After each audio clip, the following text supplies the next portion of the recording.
as well, but Mr. Engel first. Thank you, Mr. Chairman, and I'll effectively try to be brief for this round.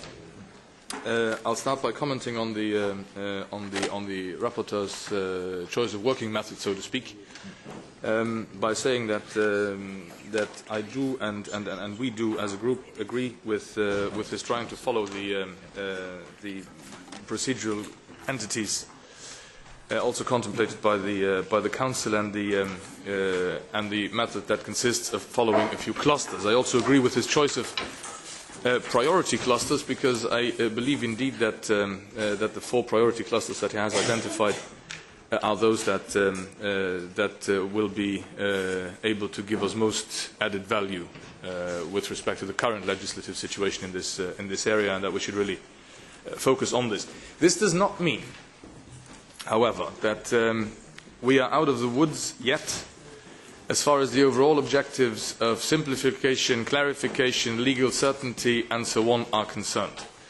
The text does contain, the text is clearly aimed at fulfilling these objectives, but it might just be that the detail of it is not exactly in accord with the objectives set out. So I believe that we'll have to delve a bit into this in order to make sure that we do not indeed make things more complicated that we should have been facilitating at the same time. This goes particularly for smaller companies.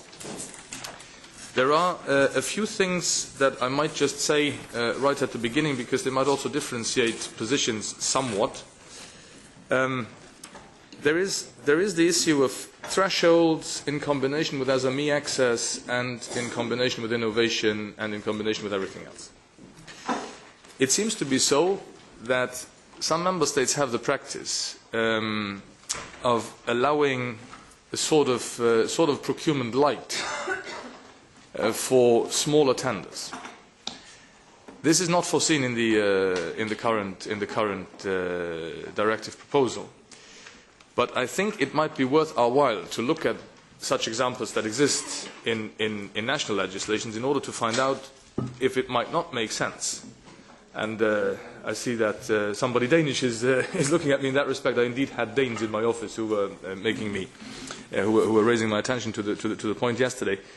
It isn't Denmark alone; it is others as well. It might make sense to just invent maybe an additional regime in which we facilitate, not to the extreme, but facilitate to a very large extent, and that might also allow us to raise the basic thresholds somewhat, so that below that we would tender in a way that would clearly try and privilege small, innovative enterprises. This should be something that we should look at. Also in the hearing that we are preparing, we'll make proposals to that extent.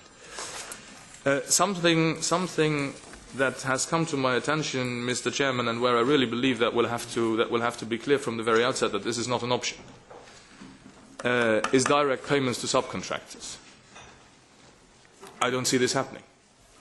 If we even contemplated direct payments to subcontractors, we would legally consider the contractor as being merely an agent for all sorts of other people that intervene in the procedure. This would make it legally uncontrollable, and this is something that we cannot just accept like that. I appreciate the concerns that led to this proposal, but the legal concerns opposed to it are a lot stronger in my view.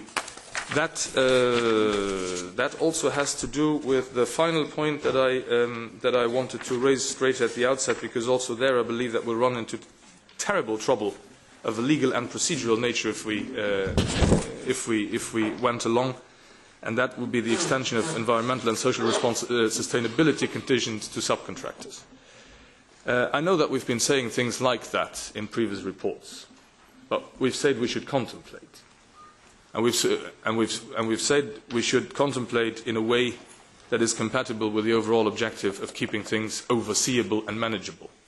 If we extend the absolute and the full contractual responsibility to subcontractors, we again denature contracts, and when we create a responsibility regime that at the end of the day will lead to enormous numbers of court cases, I'm afraid, without really bringing the subject forward. These were a few substantive matters that I wanted to share with you straight at the outset.